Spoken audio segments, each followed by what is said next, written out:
Well, thanks very much. Lots to talk about. I'd like to discuss kids, actually, and I've had a big interest in this for a long time. The children of the baby boom, the biggest generation ever, are the first kids to come of age in the digital age, and they're different. They're the first generation to be bathed in bits. Computers, the internet, interactive technologies are part of the experience of youth. And time online is not taken away from hanging out with your friends, learning the piano, talking to your parents, or doing your homework. It's taken away from television. This is changing the way a whole generation processes information and thinks and learns. And I'm convinced that there's no more powerful force to change every institution in society than a new generation of digital natives. I'm a digital immigrant. Exhibit A for that statement is they just elected their first president of the United States, and that's not just my point of view, that's his point of view. I started studying kids as a generation, over 15 years ago, when I noticed how my own children were effortlessly able to use all this sophisticated technology. At first I thought my children are prodigies. And this is six-year-old Nicole on a plane with me. She came with me on business trips often. And I thought they were prodigies, and then I noticed that all their friends were like them, so that was a bad theory. So I started working with 300 kids, and it was a dozen years ago, I wrote a book called Growing Up Digital. And there was a very seminal incident that occurred to me. It was before the book came out, and I'm one of the 11 Canadians in the crowd here. And you Canadians will remember the Larry King of Canada was a woman named Pamela Wallin. She had the big national talk show, and I was talking to her one day. The web had just come out, and I was explaining this internet's going to be a big thing. And she said, why don't you come on the show for a whole hour, and we'll surf the web live on the internet. So I agreed to do this, but I was kind of nervous. I got to tell you, live on the internet with cyber guru Don Tapscott. I thought maybe this thing will crash or pull up something I don't want to see, but I survived. And at the end of the show, she said to me, it's great TV. I breathed a sigh of relief, and I went home. And my wife was there, and she said, I watched the show, it was good. She said, but I think I have a story for this book you're working on. I said, yeah, what's that? And she said, well, I tried to get Alex, he was our 10-year-old son at the time, to watch the show. And she said, come on, Alex, let's watch Dad. He's going to be on TV live for an hour. And Alex said, cool, Mom, what's the show about? And my wife says, well, Dad's going to use the internet on TV. He's going to surf on the web for the show.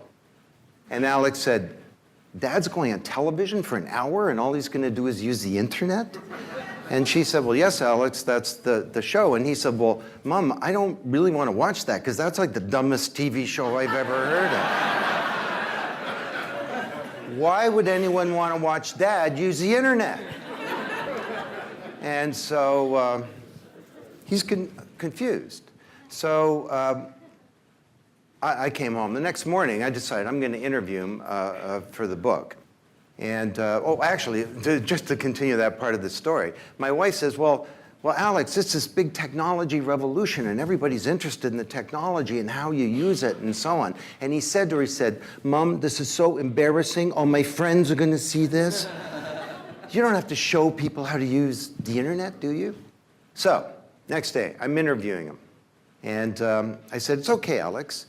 I'm not angry or anything that you didn't watch the show. I just want to know in your own words, why didn't you want to watch the show? And he said, well, Dad, no offense, but I think you adults, you're just like obsessed by technology. Yeah. I said, what do you mean? And he says, well, Dad, this whole show on this technology, you call it a technology revolution. You're so fascinated by the technology and how it works and everything. He says to me, imagine some other technology, Dad. And he points to the television in the room. He's doing this because I'm an adult. I have trouble learning. And he's going to use an analogy. I can see it coming. And sure enough, he says, Dad, the television, is that technology to you? And I said, yeah, I guess so. And he said, well, Dad, it'd sort of be the same thing as a TV show where we're going to watch you surf around on television. Let's see if Dad can find a football game on TV. Wow, he's amazing. Now my dad is going to find a sitcom. Ooh, that's cool.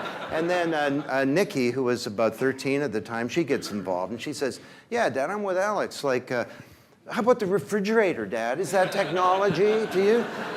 Why don't we have a TV show and we'll watch you look around the fridge, you know? Check it out. Dad found some content. It's called Meatloaf. And, you know, it just hit me, Bob Dylan, there's something going on here and you don't know what it is. Oh yeah, there's a technology revolution, but it's intersecting with a demographic revolution. The children of the baby boom are the first generation to come of age in the digital age, and they're different. Now, Flash, and they have no fear of technology because it's like the air. And this is the first time in human history when children are an authority about something really important. When I was 11, I was an authority on model trains. Today, the 11-year-old at the breakfast table is an authority on this digital revolution that's changing business, commerce, government learning, publishing, every institution in society. So that's story number one. Now, they were growing up. They're now grown up. They're both great kids, I'm happy to say. And so I decided, this has been a sideline of mine, talking about kids. I'm very interested in it. I decided that I would work on a new book. And next story. This was 3 years ago, just about, and it was Christmas. And I gave my son, Alex, who was 20 at the time, a junior in college, I gave him an advance copy of another book I'd written called Wikinomics for Christmas. I gave him some other things for Christmas, too, okay? But he took the book, he said, thanks, Dad. He went off, started reading it, came back a couple hours later, and he said, hey, Dad, this is a good book, sort of like he's surprised or something like that. But he says, I think I'll create a community on Facebook. I said, can I watch? 15 minutes later, he's created the Wikinomics community on Facebook. Another 15 minutes later, he has 6 members. By the time I'm eating turkey on Christmas night, he has 130 members in 7 countries. 7 regional coordinators, a president, secretary, and chief information officer for the community. He's put out a PDF of the first 2 chapters of the book. Before I'm sitting down to Christmas dinner, I got kids writing in saying, Mr. Tapscott, we found errors in your book. And the community is placing demands on me. One kid writes in and says, how exactly will Mr. Tapscott be contributing to our community? Like, what is this? 2 words, self-organization. Self-organization has been around throughout human history. Language was a function of self-organization. Science, government. There was no central committee of the English language that said this will be called paper. It just kind of happened. But what used to take place over millennia or centuries of years can now happen over months or on a single Christmas day. I never could have created a community of 130 people in 7 countries when I was 20, regardless of what I did. Alex did it on a single day. So self-organization is a powerful new force. Young people at their fingertips have the most potent tool ever for organizing collective responses. And there are all kinds of implications of that. Don't build websites. I banned the term website at my company. It's such a .com idea, you know. It's all about building platforms for collaboration. It's all about creating the context. It's all about being a curator, whereby you enable capability to organize itself and to create value. Now, third story. I decided to update the book, and I was doing some research on it. And right in the middle of it, it was a year ago, I got invited by the management and the deans and president and so on of Florida State University to come down and spend some time with them. They were doing a $1 billion fundraise, and they want to position themselves as the first 21st century university. So they asked me to come in. They just have a long lunch with them, about 20 of them, and they just basically were kind of picking my brain, and we were interacting for a few hours. And so they asked me to start off with my view of the 21st century university. So some of you know my point of view. I think that the university is the model of pedagogy. Has been around for centuries, arguably millennia. It's based on a lecture. You know, I'm a teacher, I have knowledge, you're a student, you're an empty vessel, you don't. Get ready, here it comes. You know, the lecture is a process whereby the notes of a lecture go to the notes of a student without going through the brains of either. And it's a model that's totally inappropriate for a new generation that, rather than being passive recipients of TV like the baby boomers were, are active agents and users and collaborators. So we need to move towards a student-focused, customized, interactive, collaborative model of learning. Technology is part of it, but it's not about technology. It's about a change in the relationship between the student and the teacher in the learning process. Anyway, I went through all that. One of the deans turns to a youngster sitting a couple over from me. His name is Joe O'Shea, fourth-year university student that they'd invited to the meeting. And he said to him, "Joe, you're a young person. What do you think about what Don just said?" And Joe says, "Well, what he just said is really resonating with me. I think as a generation, we do learn differently, and that the university is quite inappropriate." He said, "I'll give you an example." He says, "I don't read books." Now, the look in the room was kind of the look in this room, and this is sort of a disturbing story in some ways. He says, "I think I know what's in books, but I don't read books. I get my information from the web, and I have really good BS detectors. I'm good at knowing what's true and what's not true. If I need to know what's in an actual book, Google Books will give me any chapter. I'm really good at figuring out what's the right chapter to understand somebody's thesis. And if I have to look at a physical book, which is rare, I don't follow someone's narrative. I attack it like a website. I'm in the index and the table of contents, and I'm out on the web, and I'm interacting kind of with the physical book as best as I can. I don't read books." So the dean of the film school, Florida State, it's a very good film school, and he's a smart guy. He turns to the group and he says, "Well, thank you, Joe. I don't know whether that's really interesting and exciting or if that means the end of civilization." So we have this amazing conversation. Goes on for a few hours. They're challenging all kinds of fundamental things about the university and accreditation, the model of pedagogy, and the role of the faculty, and all the rest. At the end, I'm just really happy, and I go up to Joe and I said, "You got any time? I'd like to meet you and get to know you." And he says, "Well, I have to fly back to Fort Lauderdale." I said, "Great, I've got a charter plane for the day. Hitch a ride with me." So he came back with me, and I interviewed him. Sat in the plane. I said, "So, Joe, tell me about yourself. What kind of student are you?" He says, "I'm a good student." I said, "How good?" He says, "I've always had A's, 4.0. I said, "Do you do anything else at university?" He says, "Well, the big thing, I guess, is that I'm president of the Students' Council here at Florida State. You know, I have a $12 million budget. I'm on 18 committees, and I chair 6 of them." And I said, "That'll take some time." I said, "Do you do anything else?" He says, "Well, the usual sports stuff. The big thing during my stay at university, I'm graduating now, was that when Katrina hit, my girlfriend was from New Orleans, so we went down there to see if we could help. And there was no healthcare clinic in the 9th Ward, the devastated area, so I set one up." I said, "You set up a healthcare clinic?" He said, "Oh, yeah, you can do anything you want to do if you have the internet. You need an air conditioner, you can get an air conditioner." I said, "That's great, Joe. I mean, how did it work out?" He says, "Oh, it was great. It's still functioning. It's called the 9th Ward Healthcare Clinic. It sees 9,000 patients a year." I said, "Wow, well done." I said, "You do anything else?" And he says, "Well, the other big thing is me and a couple of buddies, we set up this thing called the Global Peace Exchange. We have a few dozen countries signed up, and we're organizing a global summit of world leaders to solve some of these big retractable problems in the world." I said, "That's good too, Joe. That's great." So I said, "Tell me about your family." He sighs, and he says, "It's a tough topic right now. Both my parents passed away in the last year." He said, "One was sick and the other had an accident." And I said, "Oh, gee, I'm so sorry." And he says, "It's really tough." And I said, "You have siblings?" He says, "Yeah, I'm the oldest, and it's my job to keep the family together now." And I said, "But they don't live in Tallahassee, do they?" He says, No, they're elsewhere." And I said, "Well, how do you do that?" And he says, "Well, the best thing I've found is we created a guild in World of Warcraft, and we go on missions together. It's great. It's so cathartic. And the whole family works together. as a family to slay dragons and stuff like that. I said, good for you, Joe.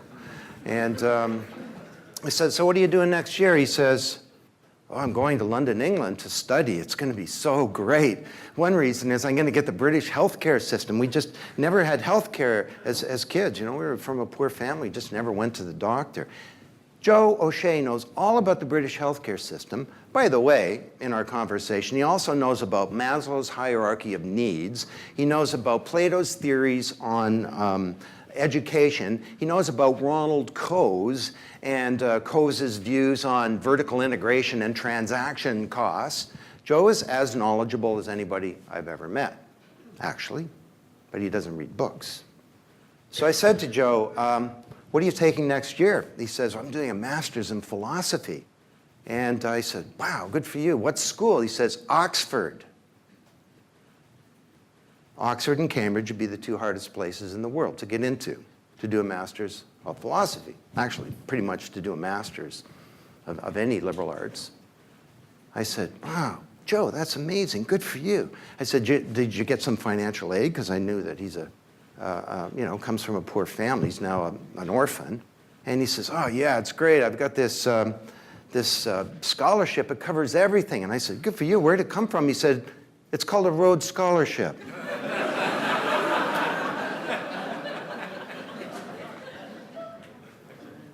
The Rhodes Scholar from Northeast Florida doesn't read books. Now, is this troubling? Yeah, kind of. It's disruptive, concerns us. But Joe's found a way to become an enormously knowledgeable, and for that matter, not just knowledgeable, but someone who's decided to live a principled life of consequence. First generation, they think differently.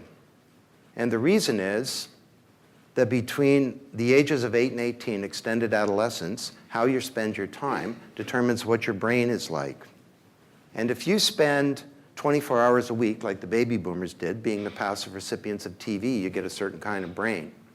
If you spend an equivalent amount of time being the active handler, organizer, composing your thoughts, authenticating, remembering things, scrutinizer, researcher, even with video games, developing strategy, that affects the actual synaptic connections and structure of the human brain.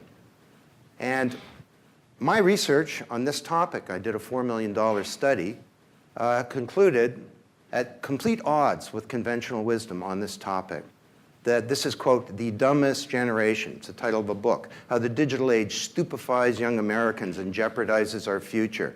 A generation of youngsters who are dumb, they're ignorant, they don't give a damn, they're coddled, they mooch off their parents. We've created a little army of narcissists, says Jean Twenge in Generation Me. The big problem with this cynical view of young people today, it's not supported by data. There's no actual evidence to support any of this. IQ's gone up year over year for years. SAT scores are at an all-time high. It's never been tougher to get into the best universities. They don't give a damn. Youth volunteering in high school and university is at an all-time high. And civic action just became political action around the Obama campaign. They mooch off their parents. I don't know, glass half full, glass half empty. The family has changed big time. The org chart of the baby boomer family was mom reported to dad and kids reported to mom, basically. And I was the first of 5 kids, which meant the dog reported to me. But today, the family is a very different unit, where you have the young person in the center and parents and step-parents around and grandparents around there. Both of my kids moved in after university. Kids graduate with a big debt. Kids and parents get along pretty well. We share music. They have freedom. We did a deal. They had a social contract they had to abide by. It was wonderful. Is it possible that this is the first time in history that we can learn from young people? And as they come into the workforce, the marketplace, into society, in their culture, maybe is the new culture of work, the new culture of learning, the new marketplace, and maybe even the new citizen. And if we listen to young people, maybe they can help us show the way forward. one thing for sure is the next period will not be boring. So thank you.